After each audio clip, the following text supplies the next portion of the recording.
주진우 라이브.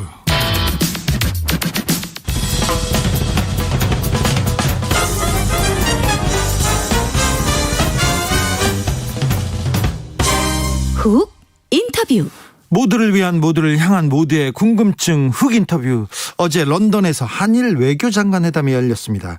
일본의 스가 내각이 출범한 후에 첫 만남이었어요. 20분 동안 짧은 회담이었는데 어떤 이야기가 오갔는지, 일본 현지에서는 어떻게 평가하는지 좀 들어보겠습니다. 이영채 일본 게이센 여학원대 교수, 안녕하세요. 네, 안녕하세요. 어제 영국 런던에서 한일 외교장관이 좀 마주 앉았습니다. 어떤 이야기가 오갔다고 합니까? 네, 이번에는 1년 3개월 만에 개최된 거기 때문에 관심들이 많았고요. 하지만 여러 쟁점들이 많았지만 주되게는 미국의 새로운 대북 정책에 조금 설명이 한정되어 있었던 것 같고요. 여기에서 중국에 대한 봉쇄라든지 아시아 태평양 전략에 대해서는 그렇게 구체적인 논의라고는 아직 보도가 되고 있지 않는 것 같습니다. 그리고 코로나 관련 백신에 대한 협조 의뢰, 이런 내용들은 나오고 있습니다. 네. 정의용, 모태기 두 외교수장이 만났는데요. 20분 동안 어떤 얘기 했답니까? 그리고 그래도 짧지만 성과가 좀 있었던 걸로 보이는데요. 그렇죠. 일본하고 지금 현재 한국의 여러 가지 쟁점 때문에 외무상 회담도 열리지 않았는데 20분 정도밖에 열리지 않았고, 통역을 생각하면은 실제적으로 10분 정도의 회담이라고 봐야 되는 것 같은데요. 일본은 명확하게 이 한일 간의 배상 문제, 그리고 위안부 문제는 이미 해결이 끝났다라고 이야기를 하는 입장을 반복했고요.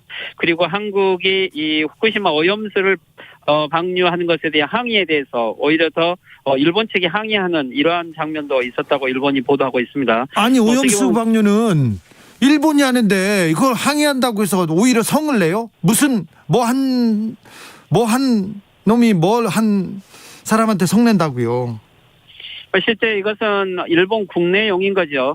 실제 일본 국내에서는 강력하게 한국과 지금 현재, 예를 들면 주일 한국 대사도 지금 수상이 만나고 있지 않고, 예? 한국에게 강력한 입장을 보임으로써 보수파들을 결집하고 있는 것이 모습이어서 그것을 유지해 왔는데, 어쨌든 런던에서 이번에 만나게 된 것은 미국의 압력이 있었고 결국 일본도 만나지 않을 수 없었다. 그렇지만 국내용을 의식해서는 몇 가지 쟁점에 대해서는 강력한 입장을 표명했다, 이렇게 봐야 되겠죠. G7에서 모였고요. 한미일 외교장관 회담도 있었는데요. 여기에서는 어떤 내용이 다뤄졌습니까? 예, 한미 외교장관 회담에 대해서는 보도에 의하면 역시 미국의 북한에 대한 새로운 대북 정책에 대해서 미국이 설명을 했고, 이것은 한국 입장에서 봤을 때도 아주 현실적이고 또한 단계적인 이 협의안에 대해서 한국의 의견이 많이 반영되었다라고 봐야 될 것 같습니다. 일본에서도 이 한미 외상 회담에 대해서도 관심 있게 봤고요. 결국 일본 입장은 한국 측의 의견이 훨씬 더 많이 반영된 신대북 정책이 나왔기 때문에 일본 입장에서는 이번 회담은 그렇게 씁쓸하고 또 그렇게 달갑지 않은 장면들이었던 것 같습니다. 미국이 북한한테 대화에 나서라, 대화를 위해서 우리가 준비했다, 이런 얘기였는데요. 그런데 일본은 남북이 대화하거나 북한하고 미국하고 대화하는 거를 좋아하지 않죠? 그렇죠. 일본은 일단은 북핵 문제를 아주 위협적인 안전보장의 하나의 요소로 보고 있고, 또한 일본이 납치 문제로 아직 북한하고의 협상이 되고 있지 못하기 때문에 될 수 있으면 북한의 강력한 조치를 원하고 싶은 거죠. 그렇지만 무엇보다도 본심은 이 남북이 어떻게 보면은 협력을 통해서 화해 협력의 길을 갔을 때 오히려 이것은 일본에게 대해서는 그게 강력한 위협이라고 보고 있기 때문에 어떤 형태로든지 북미 간의 이 협상에 대해서 방해를 해서 될 수 있으면 북한 문제에 대해서는 무력 제재 같은 이런 방법으로 가기를 원하고 있는 거죠. 대결 그리고 계속 대결 구도로 갔으면 하는 게, 남북이 화해와 협력으로 가는 걸 가장 싫어하는 집단 중에 하나가 일본 아닌가도 생각해 봅니다. 일본 코로나 상황은 또 어떻습니까? 긴급사태 연장한다고 하는데요. 네, 일본 코로나 상황이 매우 심각합니다. 지금 오사카를 중심으로 어제까지 일본 전국에서 약 5,400명 이상이 나왔고, 이것은 올해 1월에 들어서 나온 숫자 이상의 지금 확진자들이 나오고 있습니다. 예. 결국은 오늘 11일까지 제3차 긴급사태 선언을 하고 있는데, 어제부터 오사카에서는 연장을 요청했고, 오늘 또 도쿄 도지사도 연장을 요청을 해서 아마 오늘이나 내일 정도 이 긴급사태 제3차가 연장이 될 것 같습니다. 올림픽을 앞두고 있는 상황이어서 이 긴급사태 이번 연장 조치는 좀 치명적인 결과를 가져올 것 같고요. 네. 긴급 사태의 그 일본 도쿄나 오사카의 풍경은 어때요? 네, 워낙 이거 문제가 심각해서 그런지 긴급사태 선언에도 그렇게 긴장감이 느껴져 있지 않지만, 하지만 이번 3차 같은 경우는 거의 음식점과 술집 같은 이런 유흥점을 거의 다 제재를 하고 있기 때문에 실제 거리를 돌아다니고 있는 사람은 많이 없는 편이고요. 그리고 저녁 8시 이후에도 가게들이 문을 닫고 있어서 많은 사람들이 문제가 해결되고 있지 않는데 올림픽 이야기가 나오고 있어서 훨씬 긴장감은 그래도 있는 것 같습니다. 올림픽을 연답니까? 네, 올림픽은 지금 누구도 장담하지 못하고 있는 상황이 되는 것 같고요. 실제 일본의 의료 붕괴가 거의 직면하고 있는 상황에서 외국에서 선수들이 오고, 그리고 결국에는 의사나 간호사들을 방출을 해야 되는 상황에 대해서 일본 국민들이 아주 불만을 많이 이야기하고 있죠. 스가 정권을 올림픽을 그대로 강행한다고 하지만 실제 올림픽이 개최될 수 있을지는 누구도 장담하기 어려울 것 같습니다. 어제 오늘 미국의 워싱턴 포스트를 시작을 해서 미국 여론에서 올림픽을 취소해야 된다는 여론을 일본들이 보도하고 있는 걸 보면 나름대로 많은 압박을 받고 있다는 것도 알 수 있는 것 같습니다. 일본은 의료 붕괴를 걱정해야 될 상황입니까? 네, 실제 도쿄는 중증 환자들이 지금 많이 늘어나고 있고요. 오사카 같은 경우는 의료 붕괴 직전이라고 오사카 지사가 이야기를 하고 있고, 지금 가장 문제는 예전보다도 중증 환자들이 1,000명 이상이 늘어나고 있고 사망자가 많이 있기 때문에 사망자가 많이 늘었더라고요. 네. 그렇죠. 이대로 만약 가게 되면 올림픽을 하게 되면 의료 붕괴는 그것은 명확하게 어떻게 되고는 인재가 되는 거죠. 그래도 올림픽을 열려고 계속 스가 총리나 스가 내각에선 하는데 참 의료 붕괴까지 걱정이 된다고요? 그런데요, 이거 궁금한데요. 일본은 백신 접종 속도가 왜 이렇게 늦어요? 왜 이렇게 못 나요?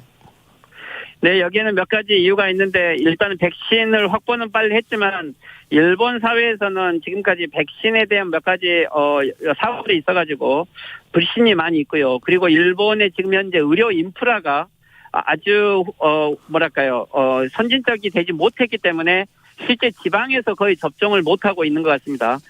그리고 예전에 한국에도 보도됐겠지만 이 주사기 바늘 문제로 현장에서 혼란이 있었고요. 예. 그래서 실질적으로 계획과 같은 속도로 지금 현재 진행되고 있지 못해서 일본의 백신 접종률은 현재 1%를 넘지 못하고 있습니다. 1%요? 못 넘었어요? 네, 아직까지 약 10만 명 정도밖에 되고 있지 않고, 원래는 7월까지 전 국민의 백신 접종 완료하겠다고 했는데 결국 올림픽 이전에 이 계획이 달성되기는 어렵다고 봐야겠죠. 참 일본에서 백신 문제 그리고 코로나 방역 문제는 정말 좀 심각한 수준인 것 같은데, 다른 나라를 좀 보고 배우자 이런 보도는, 이런 움직임은 있을 거 아니에요? 네, 실제 미국이라든지 유럽 등 다른 나라의 백신 접종 상황은 보도가 돼 있고, 또 한국의 코로나 대책이라든지 백신 접종 현황도 계속 보도가 되고 있습니다. 오히려 일본 주류 미디어에서 이것들이 보도되면서 오히려 스가 정권에 대한 압박이 되고 있기 때문에 일본 국민들의 지금 스가 정권에 대한 불신, 무능에 대한 이러한 심판 같은 여론들은 높아지고 있는 것도 사실입니다. 스가 내각 출범 후 첫 선거에서 집권 여당이 참패했습니다. 좀 여론이 안 좋은 것 같아요? 그렇죠. 예, 지난달에 있었던 세 곳의 보궐선거에서 스가 정권이 완패를 했고, 특히 히로시마 지역 같은 경우는 자민당이 포바심에도 불구하고 그곳에서 완패를 했다는 것은 실제 지금 당장 총선거를 열게 되고 야당이 단일 대우로 대응을 하게 되면 정권 교체도 이게 가능하다라고 예측을 해야겠죠.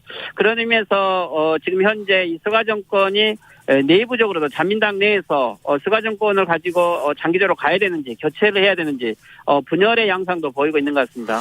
아베 신주 총리는 TV 생방송에 출연했다고 하더라고요.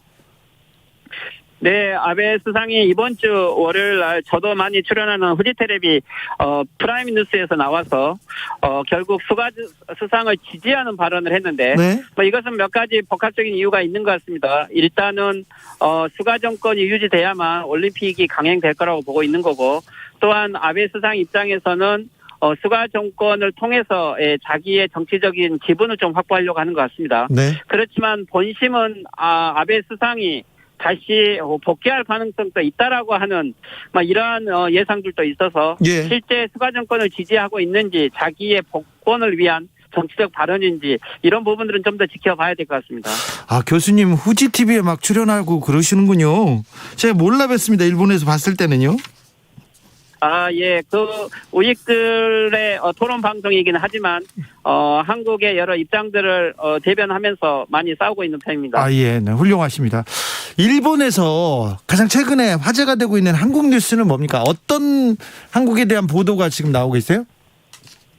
네, 물론 한국에 대한 여러 뉴스는 있지만, 최근에, 한국, 대법원에서 다시 나온 일본군 위안부 일본 정부의 배상 판결을 인정하지 않은 판결에 대해서 많은 보도들이 나왔습니다. 올해 1월 달에는 일본 국가의 배상 판결을 인정을 했는데, 그렇죠. 4월 판결에서는 이것이 인정을 못 받았죠. 네.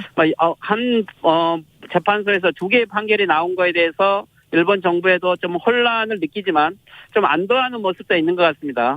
그리고 또 한 가지는 문재인 정권에 대해서는 일본에서 아직 꺼리는 정권이기도 한데 지지율에 대해서는 민감하게 보도를 하고 있고요. 아, 문재인 정부의 지지율에 대해서 계속 보도합니까? 네, 그렇죠. 원래는 다음 주 월요일도 방송 토론에 나가기로 했었는데, 이날은 문재인 정권 4년째 취임 날이라고 해서 일본 정부가 최근에 지지율을 중심으로 좀 보도를 하려고 했던 것 같습니다. 네, 알겠습니다. 2081님께서 올림픽은 이미 물 건너 갔어요. 흥행 없고 관심 없고 올림픽을 고집해본들 무슨 의미가 있을까요? 그런데 IOC도 그렇고요, 일본 정부도 그렇고 올림픽과 관련된 기업들이 돈을 내놓고 있어가지고 방송국과의 중개권료도 있고, 그래서 올림픽이 진행될 수도 있다는 게 전문가들의 시각입니다. 지금까지 이영채 일본 게이센 여학원대 교수였습니다. 감사합니다. 네, 수고하십시오. 나비처럼 날아 벌처럼